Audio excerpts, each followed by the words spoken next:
pour la deuxième partie du TP, cette fois-ci sur le lancer parabolique au basket. C'est-à-dire qu'on va étudier une chute libre à nouveau, où il n'y a que une chute libre, ça veut dire qu'il n'y a que le poids qui est en jeu. Et cette fois-ci, cette chute libre, elle sera parabolique, c'est-à-dire que ça va être une chute verticale. Alors pour ça, on va chercher la vidéo qui était indiquée, à savoir basket. Donc là, elle est bien cachée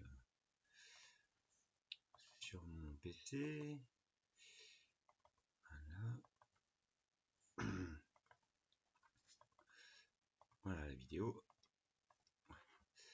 Alors sur mon ordinateur, on n'arrive pas à la lire, mais peu importe, on peut la lire image par image, hein. Donc on voit que sur les premières images, le ballon de basket est dans les mains de la personne.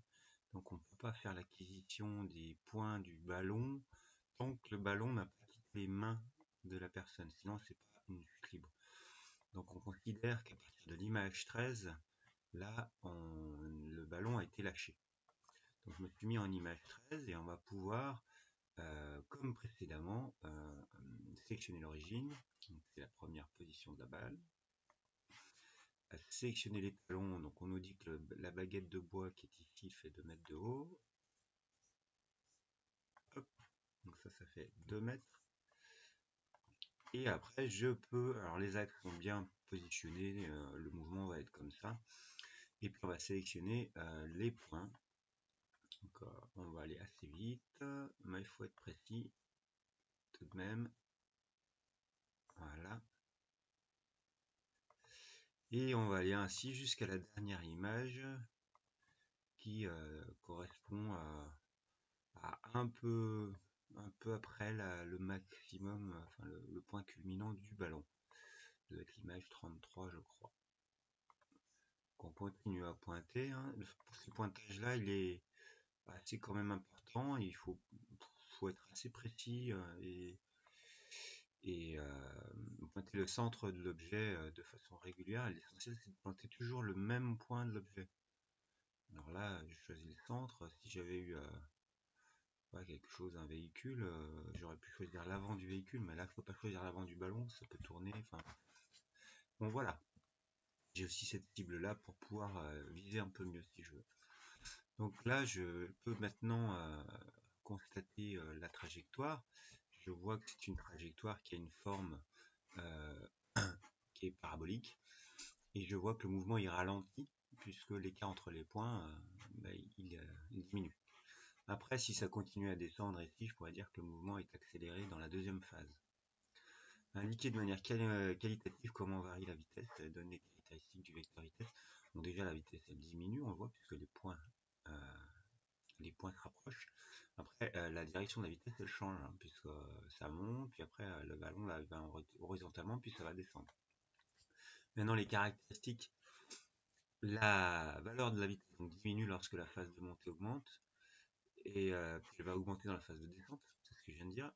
Les trois caractéristiques à part la norme, hein, qui est la valeur de la vitesse, là on ne peut pas la calculer tout de suite, mais le point d'application c'est le centre du ballon, comme tout à l'heure. La direction elle est tangente à la trajectoire. Donc la trajectoire c'est la ligne qui regroupe l'ensemble des positions du ballon, hein. Et le sens c'est celui du mouvement. La vitesse va dans le sens du mouvement. Quelle hypothèse peut-on faire sur le vecteur accélération? Vous faites celle que vous voulez. Je ne sais pas, peut-être qu'elle est constante, peut-être qu'elle change, à vous de voir. Ensuite on continue. Après on nous demande de commencer à exploiter ces courbes. Donc ici on nous dit que on va chercher à tracer le graphique de Y en fonction de X. Il y a les caractéristiques suivantes, 30 images par seconde. Les positions sont notées de 0, 1, 2, etc. 0 c'est la première. Et quand on représentera les vitesses sur un schéma, 1 cm c'est pour 2 mètres par seconde de vitesse et 1 cm c'est pour 3 mètres par seconde au carré pour une accélération. Donc on nous dit de modéliser, etc., de forcer le repère avec la hauteur normée, etc. Je vais vous montrer comment faire. Donc je reviens ici, je peux fermer cette vidéo. Ensuite, je vais dans les courbes ici. Je vais devoir afficher Y en ordonnée en fonction de X. Alors, quand on vient mettre X, on se méfie, on met bien ici. Entre l'axe noir qui est en bas et le bas de la fenêtre. Donc, je vois bien que j'ai mis X ici, Y. Et je retrouve l'allure de ma parabole. Qu'est-ce que je peux faire d'autre? Je vais modéliser tout ça. Alors, on va voir que la modélisation de la courbe obtenue qui est ici, ça va être une parabole. Je vais pouvoir calculer le modèle éventuellement, mais là, on ne me demande pas forcément de copier l'équation. L'équation est ici. C'est un modèle parabolique. On a y qui dépend de x au carré plus quelque chose en x. Donc, c'est bien l'équation d'une parabole, ça. Voilà. Et puis, je vais faire un repère orthonormé et puis calibrer l'ensemble. Voici la trajectoire du ballon. La chronophotographie s'était arrêtée là, mais on peut facilement prolonger la parabole comme ça et essayer d'anticiper, de savoir si le ballon va rentrer dans le panier, par exemple.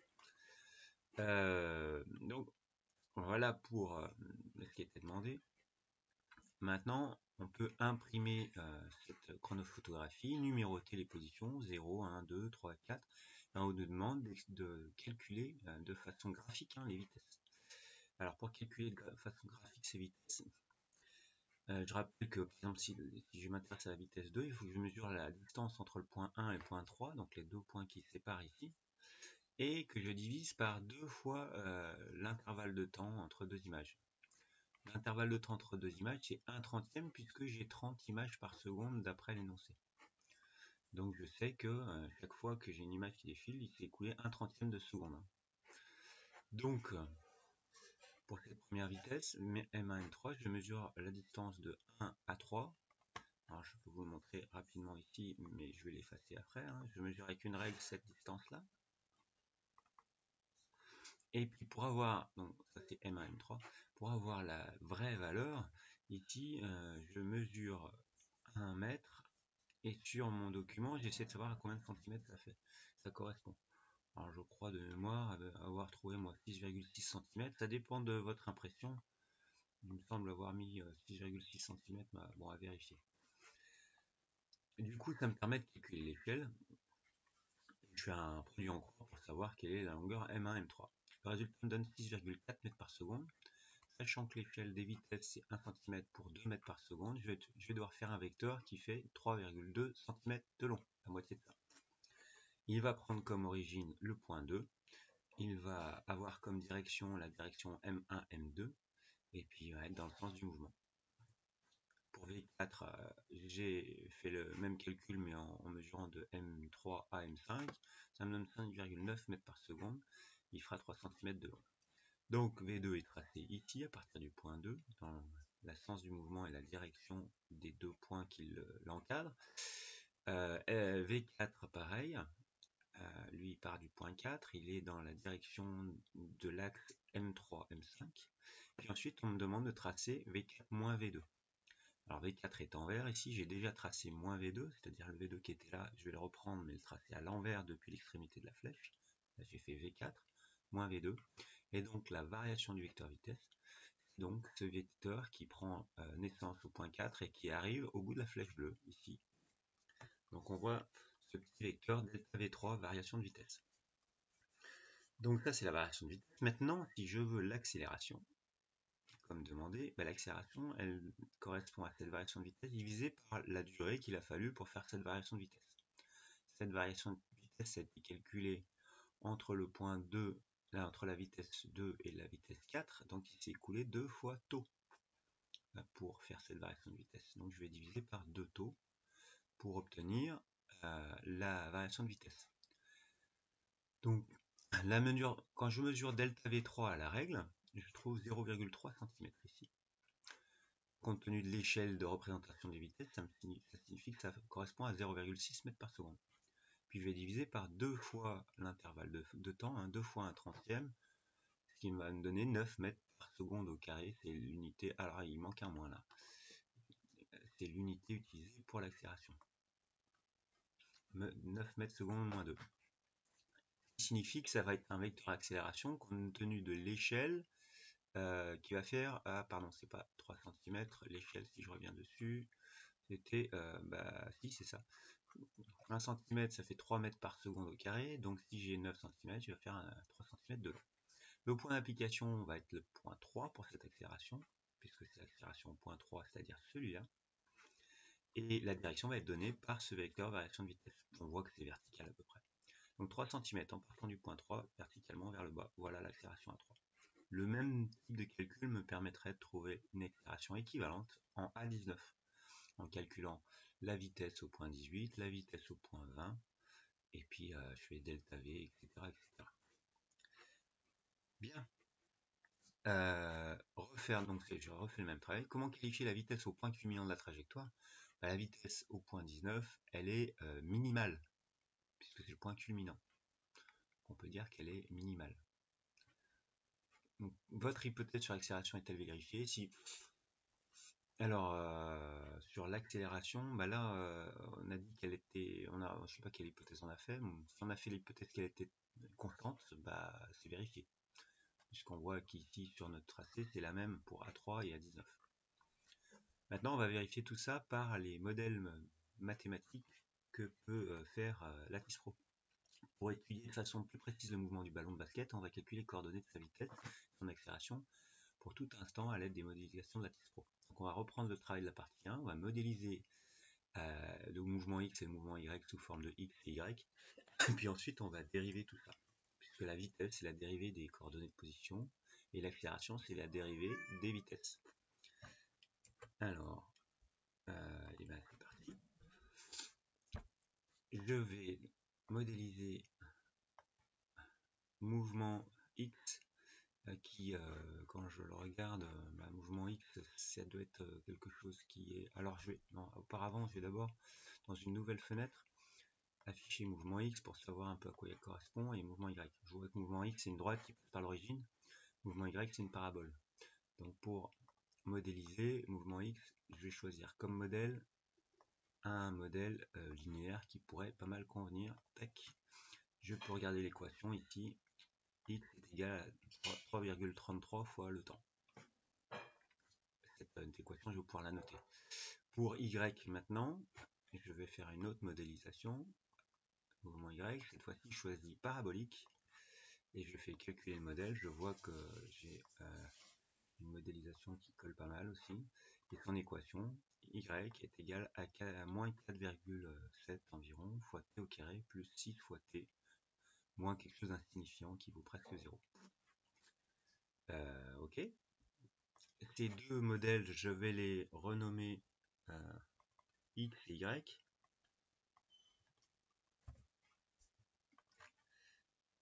Et je vais m'en servir ensuite pour calculer les vitesses. Ok. Donc dans cette deuxième fenêtre, on a l'évolution des deux positions, la position X, la position Y. Maintenant pour la vitesse, c'est la dérivée. Donc je vais faire ici dans traitement calcul spécifique dérivée. Je vais dériver X par rapport au temps. Il va me calculer cette dérivée. Je vais dériver Y par rapport au temps. Il va me calculer l'autre dérivée. Et ces deux grandeurs qui sont affichées ici, je vais les retirer. Je vais les mettre dans une nouvelle fenêtre. Je peux les renommer ici. Vx, c'est la vitesse horizontale. Et Vy, la vitesse verticale ici dans mon cas de figure. Dans une nouvelle fenêtre, je vais afficher ces deux vitesses. Je constate que Vx est constant, si je fais un calibrage, Vx est constant pendant que Vy diminue. Ça correspond aux hypothèses qu'on avait faites. Il reste à faire les accélérations. Je fais traitement, calcul spécifique, dérivé. Je vais dériver Vx pour obtenir l'accélération AX. Je vais dériver Vy pour obtenir l'accélération AY que je vais mettre dans une quatrième fenêtre. Je les retire d'ici. Ces deux grandeurs que je viens de faire calculer, je vais les renommer AX et AY, donc l'accélération horizontale, l'accélération verticale. Je vais les mettre dans une quatrième fenêtre pour constater et voir leurs caractéristiques. Entre temps, si je veux les valeurs des vitesses, je peux les modéliser ou je peux dériver les expressions que j'avais précédemment à la main.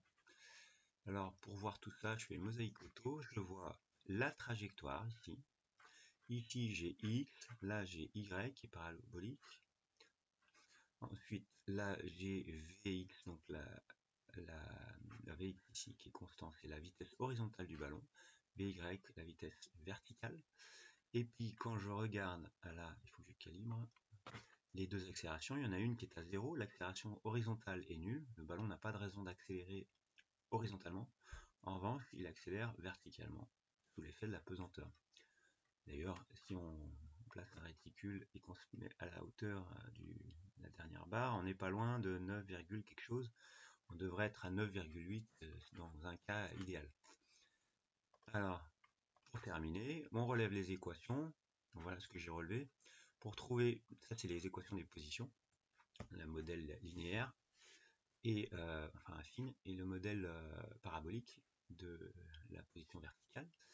Je peux les dériver à la main. Ici, par rapport au temps, si je dérive, ça fait 3,332 pour la vitesse x. Et là, en dérivant, ça fait 2 fois 4,745, ça fait moins 9,5 t, plus 6,051, parce que le dt il va virer, c'est la variable. Si je dérive à nouveau pour avoir les accélérations, bah là j'ai 0 parce que je dérive une constante. Ici je dérive le seul truc qui dépend de t, bah ça devient moins 9,5. J'ai pas mis d'unité, mais c'est des mètres par seconde au carré ici, là c'est des mètres par seconde, et là c'est des mètres uniquement.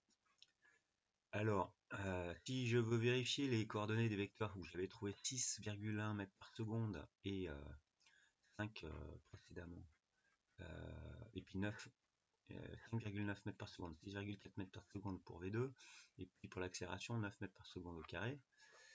Pour vérifier, déjà pour l'accélération, on a trouvé 9,5 au lieu de 9 en valeur, hein, je ne mets pas le moins, c'est la valeur, c'est la norme. Donc on n'est pas loin. Et puis pour trouver la vitesse 2, je me dis qu'au point 2, le temps c'est 2 fois 1/30 de seconde, c'est écoulé 2 images. Donc je vais prendre ces deux expressions, et je vais remplacer t par 2 fois 1/30. Et pour pouvoir avoir la valeur de la vitesse, d'après ce qui était dit dans l'énoncé, la vitesse, par définition, c'est, quand j'ai ces deux coordonnées, ici c'est marqué, c'est la racine carrée de la coordonnée horizontale au carré de la vitesse, plus la coordonnée verticale au carré de la vitesse. Donc, je fais ce calcul à la main, avec mes valeurs.